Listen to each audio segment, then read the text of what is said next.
Hello दोस्तों, आपका इस आई सर्वोदय में स्वागत है। मैं नीतीश कुमार। आज आपका 18 अक्टूबर 2023 है। आज जो हम आप लोग के सामने वीडियो डिस्कस करेंगे, ये बहुत ही अच्छा इंपॉर्टेंट आर्टिकल होगा आपको। आज का जो डेट है आपको 18 अक्टूबर। आगामी जो भी आप एग्जाम देने वाले हैं, जिससे अगर आगे बात करेंगे, 70वीं बीपीएससी आपका है। बिहार शिक्षक भर्ती फेज 2 भी होने वाली है आपको। अगर 2023 2024 का जो यूपीएससी है, उसके लिए पॉइंट ऑफ व्यू से बहुत ही अच्छा इंपॉर्टेंट आर्टिकल है आज का। तो इसको आप अच्छे से देखेंगे। जितना हो सके आप इसको शुरू से लेकर लास्ट तक जरूर देखने का प्रयास करेंगे। जितना हो सके आप इसको शेयर और सब्सक्राइब जरूर करें, ताकि इससे हमें प्यार और बना रहे। और हमारे एनसीईआरटी सेशन का भी उसमें को भी जरूर देखें चीज़ें इसमें। चलिए, तो हम लोग आज का जो सेशन है मैं उसको स्टार्ट करते हैं। ये मैंने कल ही डिस्कस किया था इसके बारे में, कि आपको समलैंगिक विवाह को मान्यता के बारे में कल का जो था, ठीक है, उसके बारे में अभी डिस्कस करता हूँ चीज़ें। देखिए क्या है कि कहा जा रहा है, सुप्रीम कोर्ट के 5 जजों की संविधान पीठ ने फैसला सुनाया है। शीर्ष कोर्ट ने क्या कहा कि अदालत कानून नहीं बना सकती, यह संसद का काम है। भारतीय संविधान में विवाह का मौलिक अधिकार नहीं है। केंद्र और राज्य सरकारें समलैंगिक के हितार्थ कदम उठाएं। समलैंगिक विवाह को कानूनी मान्यता देने की मांग की गई थी याचिकाओं में। कोर्ट ने सुनवाई के बाद 11 मई को सुरक्षित रख लिया था अपना फैसला, और 366 पेज के फैसले को पढ़ने में पीठ ने लिया करीब 2 घंटे का समय। जिसमें ये कहा जा रहा है कि सुप्रीम कोर्ट ने समलैंगिक विवाह को कानूनी मान्यता देने से मतलब मांग को ठुकरा दिया है। कोर्ट का ये कहना है कि अदालत जो है कानून नहीं बना सकता है। अदालत जो है सिर्फ कानून की व्याख्या कर सकती है। अदालत क्या कर सकती है? सिर्फ जो है कानून की व्याख्या कर सकती है। इसको पढ़ना जरूरी है। कानून बनाना विधायिका का काम। कानून बनाना किसका काम है? विधायिका का काम है। विवाह जो है मौलिक अधिकार नहीं है। ये क्वेश्चन पूछा जा सकता है, विवाह कौन सा अधिकार है? विवाह जो है मौलिक अधिकार नहीं है। हालांकि कोर्ट ने समलैंगिक जोड़ों को रोजमर्रा की जिंदगी आसान और सुविधाजनक बनाने के लिए केंद्र सरकार से उच्च स्तरीय समिति गठित कर खाते में नॉमिनी, सेवानिवृत्त लाभ आदि के मुद्दों पर विचार करने को कहा है। ये भी कहा गया है कि समलैंगिक लोगों के साथ रहने का अधिकार है और उन्हें प्रताड़ित नहीं किया जाना चाहिए। मौजूदा जब का जो कानून है वो न्यायशास्त्र और व्यक्तिगत अधिकारों को व्याख्या करने वाला यह फैसला chief justice D Y Chandrachud, Sanjay Kishan Kaul, justice Ravindra Bhat, justice Hima Kohli, justice P M Narasimha Rao के द्वारा पीठ ने सुनाया है।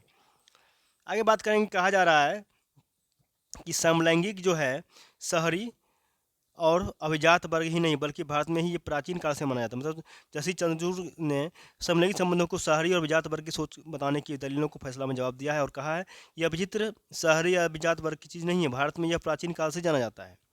प्राचीन प्राकृतिक है और प्राकृतिक भी। उन्होंने कहा कि विवाह की अवधारणा कोई सार्वभौमिक अवधारणा नहीं है, या ना ही यह स्थिर है। अनुच्छेद के 45 और 46 की 7वीं सूची की तीसरी सूची की 5वीं परिशिष्ट को पढ़ा जाए तो क्वीर मतलब एलजीबीटीयू को शादी को मान्यता और उस पर कानून बनने का अधिकार संसद और राज्य विधानसभा के पास है। ये आर्टिकल आपको याद रखना है, 245 और 246 का 7वीं अनुसूची, 7वीं शेड्यूल, ठीक है। राज्य जो है द्वारा रेगुलेशन के कारण विवाह ने कानूनी मान्यता संस्था के रूप में काफ़ी हद तक महत्व प्राप्त किया है। शादी के रिश्ते को मान्यता देकर राज्य शादी के आधार पर कोई लाभ प्रदान करता है। जस्टिस चंद्रचूड़ ने फैसले में कहा है कि संविधान में भाग 3 मतलब कौन मौलिक अधिकार में क्वीर लोग, क्वीर मतलब क्या? LGBTQ, ठीक है। क्वीर लोगों को सहित सभी को एक साथ रहने का संरक्षण मिला हुआ है। राज्य का दायित्व है कि वह संघ बनाने वाले अन्य सभी को की तरह क्वीर को भी वही लाभ दे। ऐसा नहीं होने से समलैंगिक जोड़ों पर असमान प्रभाव पड़ेगा, जो कि मौजूदा कानूनी व्यवस्था में शादी नहीं कर सकते। 2025-35 तक स्थापित करें भारतीय अंतरिक्ष स्टेशन। चंद्रयान 3 और आदित्य L1 की सफलता से उत्साहित भारत ने गगन की ओर ठोस कदम बढ़ाने के लिए कमर कस लिया है। गगनयान मिशन की तैयारियां की समीक्षा करते हुए प्रधानमंत्री मोदी ने वर्ष 2035 तक भारतीय अंतरिक्ष स्टेशन की स्थापना करने और 2040 तक चंद्रमा पर मानव भेजने जैसे बड़े लक्ष्य अंतरिक्ष विभाग सौंपे गए हैं। 2024 तक क्या है? चंद्रमा पर मानव भेजेगा भारत। शुक्र और मंगल के लिए ग्रह शुरू होगा मिशन, शुक्र और मंगल के लिए भी। जांच एजेंसियों को बड़ी नसीहत, हाईकोर्ट का फैसला। क्या कहा जा रहा है कि अब ये है आपको इलाहाबाद हाईकोर्ट। इलाहाबाद हाईकोर्ट ने निठारी कांड में दिए गए फैसले से जांच एजेंसियों को बड़ी नसीहत दिया है। कोर्ट ने यह साफ कर दिया कि परिस्थिति जन साक्ष्य और अभियुक्त के अपराध कबूल करने संबंधी ग्वालियर बयान की निशानदेही पर की गई बरामदगी सबूतों को कड़ी कसौटी पर कसा जाएगा। ग्वालियर बयान में किए गए अपराध के राजपास को सबूतों के आधार पर साबित नहीं किया गया तो अभियुक्त संदेह का लाभ उठा लेगा। पूर्व शासकीय अधिवक्ता वरुण मिश्र कहते हैं कि दंड प्रक्रिया संहिता की धारा 173(8) के तहत ट्रायल के दौरान यदि विवेचना में खामियां आती है तो खामियां थी तो पुनर्विवेचना की जानी चाहिए था। अपराध के उचित और निष्पक्ष विचारण के लिए सही विवेचना जरूरी है। निठारी कांड के ट्रायल के दौरान सीबीआई ने 118 दस्तावेजों के साक्ष्य और 46 गवाह पेश किए गए। इस बात को ध्यान देंगे चाहिए।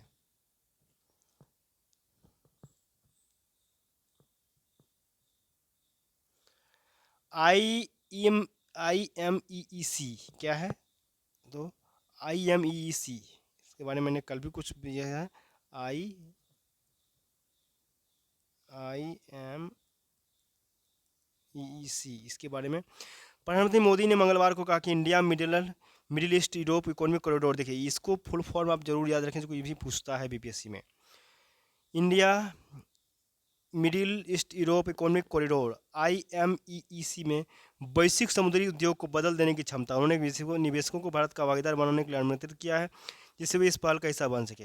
ग्लोबल मैरीटाइम इंडिया शिखर सम्मेलन GMIS की वीडियो कॉन्फ्रेंसिंग के माध्यम से उद्घाटन करने के बाद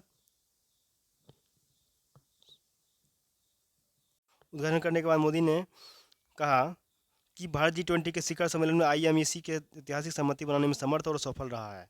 इस बदलते वर्ल्ड ऑर्डर में पूरा विश्व भारत की ओर नई आकांक्षा से देख रहा है। आर्थिक संघर्ष से घिरी भारतीय दुनिया में भारतीय अर्थव्यवस्था लगातार मजबूत हो रही है। वह दिन दूर नहीं है कि जब दुनिया की शीर्ष 3 आर्थिक शक्तियों में से एक होगा। पीएम मोदी ने कहा, हमारे प्रधानमंत्री ने, कि हम इस सम्मेलन को लेकर इससे पहले 2021 में मिले थे, तब पूरी दुनिया कोरोना से घिरी हुई थी। ये सब चीज़ें हैं। आगे चलें। NEP का पर राज्यों का विरोध, राजनीतिक पतलेबाजी, ये है चीज़ें शिक्षा मंत्री जो हैं ये उसके लिए है। चलिए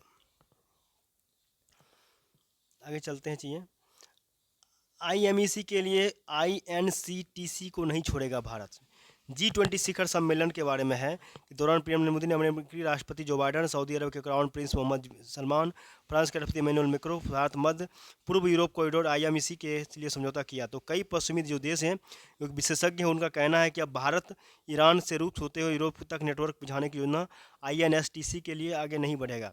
17 अक्टूबर 2023 को कजाकिस्तान में मध्य एशियाई देशों के राष्ट्रीय सुरक्षा सलाहकारों के साथ बैठक में मध्य राष्ट्रीय सुरक्षा सलाहकार हैं भारत के डोभाल ने स्पष्ट कर दिया कि भारत जो है international north south transport corridor को लेकर प्रतिबद्ध है। क्या है?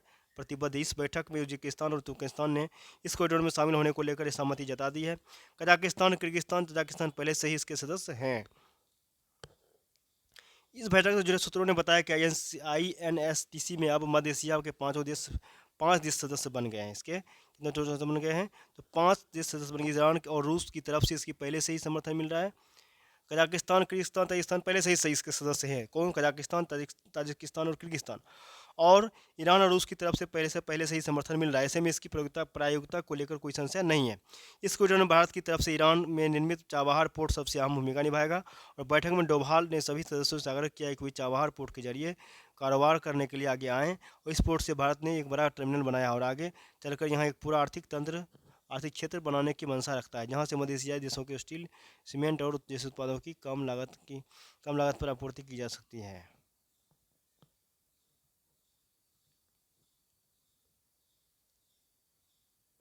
चलें आगे। देखिए ये है क्या कि समलैंगिकता जोड़ों को बच्चा गोद लेने का अधिकार नहीं है। ये भी आपका एक इम्पोर्टेंट आर्टिकल होगा, इसको मैंने नहीं टिक लगाया था। कि CJI चुनचूर ने कॉल करा के रेगुलेशन 5 को भेदभाव बता, मतलब समलैंगिक जोड़ों को सुप्रीम कोर्ट से शादी की कानूनी मान्यता मांग ठुकराए जाने पर ही झटका नहीं लगा, बल्कि जोड़े को बच्चा गोद लेने में भी झटका लगा है। सुप्रीम कोर्ट के 5 न्यायाधीश जो हैं, जो कि संविधान पीठ द्वारा 3-2 के बहुमत से दिए गए फैसले के मुताबिक समलैंगिक जोड़ों को बच्चा गोद लेने का अधिकार नहीं है।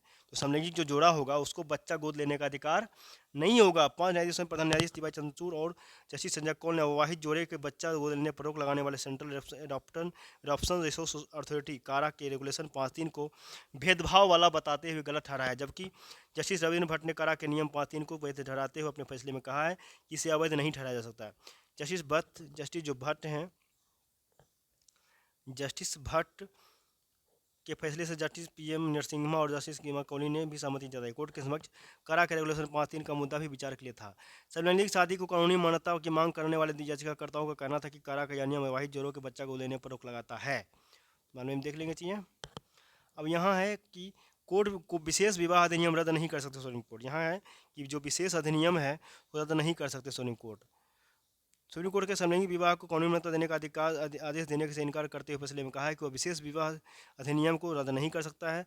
5 सदस्यीय संविधान पीठ की अगुवाई वाले कर रहे चीफ जस्टिस वाई चंद्रचूड़ ने अपने फैसले में कहा है कि जो विशेष अधिनियम है विभिन्न जाति विभिन्न धर्म के लोगों को शादी करने का अधिकार के लिए लाया गया था। अगर विशेष विवाह अधिनियम को इस आधार पर रद्द घोषित किया जाता तो उसमें समलैंगिक को शादी की इजाज़त नहीं दी गई है और तो भारत आज़ादी से पहले के युग में चला जाएगा जिसमें भिन्न धर्म और भिन्न जाति के 2 लोग शादी करके अपने प्यार का उत्सव मनाने में असमर्थ थे।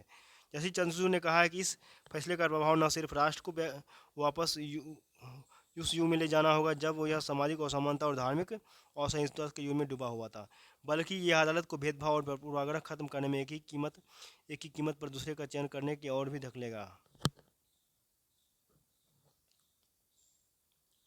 चलिए आगे चलते हैं चाहिए।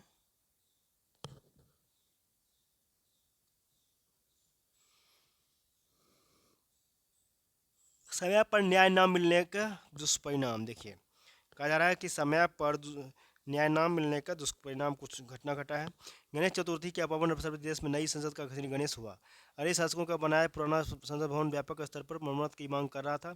सरकार ने पुराने संसद भवन की मरम्मत और रंग रोगन करने के बजाय एक ऐसी आधुनिक इमारत बनाया है जो भारतीय मूल्यों से ओतप्रोत है। ये मोदी सरकार की तमाम विशिष्टताओं में से एक किसी भी काम को सही तरह से अंजाम देना भी है। यह बात राम मंदिर के निर्माण से लेकर 370 की समाप्ति, तत्काल 3 तलाक से मुक्ति, महिला आरक्षण विधेयक और भारत के लिए संसद का ऐतिहासिक भवन बनवाने का तक नजर आती है। पुराने संसद भवन को उचित ही संविधान भवन का नाम दिया गया। भारत के संविधान पर बहस, उसका निर्माण और बनने की प्रक्रिया वहीं पूरी हुई। ऐसे में उन वादों को दोहराना और उनकी प्रगति की समीक्षा आवश्यक है जो संविधान बनाने के दौरान हमारे राष्ट्र निर्माता ने किए हैं। जैसे कि संविधान में सभी नागरिकों तक न्याय सुनिश्चित करने का वादा किया गया था, लेकिन क्या वह वादा पूरा हो पाया या किस प्रकार होता दिख रहा है, तो इसके बाद को आप पढ़ लेंगे अच्छे से। बहुत ही अच्छा आर्टिकल दिया गया है ये। फिर चलेंगे आपको इकोनॉमिक्स वाले पेज पे। इकोनॉमिक्स वाले पेज में जाएंगे, ठीक है। तो कहा जा रहा है होम अलायंसेस से लेकर मकान और गाड़ी के बिक्री में लगभग 15 से 20% की बढ़ोतरी हुई है। 15 से कितना, तो 15 से 20% की बढ़ोतरी हुई है। 140 करोड़ ग्राहक 7 दिनों में फ्लिपकार्ट से प्लेटफॉर्म पर आए। 29,000 करोड़ की बिक्री ई कॉमर्स कंपनियों ने पहले 4 दिनों में किया है। 2.5 लाख करोड़ रुपए की बिक्री हुई थी पिछले वर्ष त्योहारी सीजन में। इस पर उससे बहुत ज़्यादा कितना गुना बढ़ गया है। कार की बिक्री में 20% कुछ हाल देखने को मिल रहा है। मतलब इस साल त्योहारी सीजन में ग्राहक सही प्रकार के विक्रेताओं को खुश कर रहे हैं। मकान और गाड़ी से लेकर सभी प्रकार के होम अप्लायंस की बिक्री में पिछले साल के मुकाबले 15 से 35% की बढ़ोतरी होने की उम्मीद है। ग्राहक इस बार ऑनलाइन और ऑफलाइन दोनों ही प्लेटफॉर्म पर खरीदारी कर रहे हैं, इसीलिए जो है सो ऑफलाइन विक्रेताओं की भी इस बार ग्राहकों की शिकायत नहीं है। भारत एफटीए में डाटा के सीमा पर आवागमन ना हो सहमत। मतलब क्या है कि आर्थिक थिंक टैंक जीआरटी ने मंगलवार को कहा कि भारत को ब्रिटेन के साथ प्रस्तावित मुक्त व्यापार समझौते एफटीए के तहत सीमा पार डाटा के मुक्त आवागमन के लिए सहमत नहीं होना चाहिए, क्योंकि सार्वजनिक सेवाओं के विकास के लिए राष्ट्रीय डाटा का स्वामित्व महत्वपूर्ण है। थिंक टैंक ने अपने पेपर में ये भी कहा है कि भारत को इन क्षेत्रों में बाध्यकारी प्रतिबद्धताओं पर कभी भी सहमत नहीं होना चाहिए, क्योंकि इससे भविष्य में दोस्त देशों की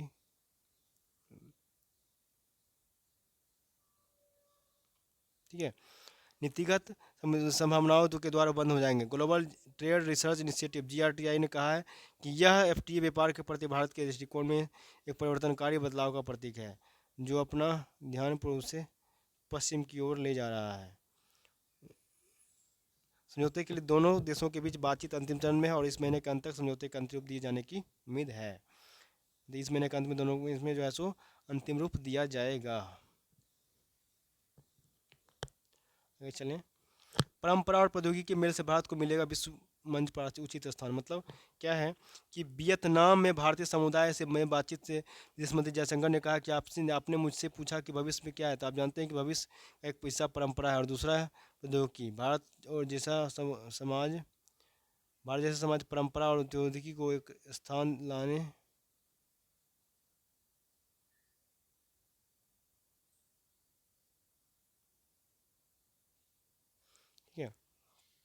आगे ये भी कहा गया है, मंगलवार को वियतनाम की हो ची मिन्ह सिटी में महात्मा गांधी की प्रतिमा के अनावरण के बाद समारोह में जयशंकर प्रसाद ने कहा कि हिंसा, आतंक और युद्ध की चुनौतियों से जूझ रही आज की दुनिया में महात्मा गांधी की प्रासंगिकता और बढ़ जा गई है। उन्होंने कहा कि गांधी न केवल एक राजनीतिक बल्कि राजनयिक प्रेरणा के रूप में भी काम करते हैं। जयशंकर ने सत्य, अहिंसा और लोगों की स्वतंत्रता के लिए के योगदान में के लिए भारत के अग्रणी स्वतंत्रता सेनानी के रूप में महात्मा गांधी का जो है सराहना किया है। ठीक है, महात्मा गांधी का सराहना किया है।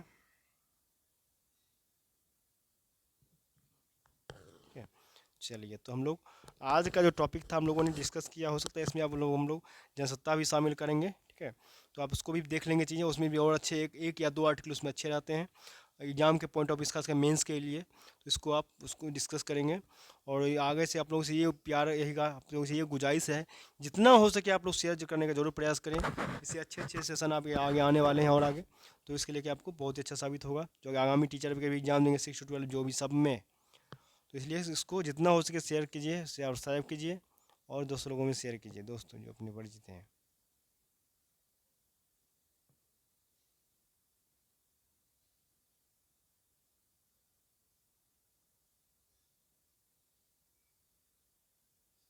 ठीक है।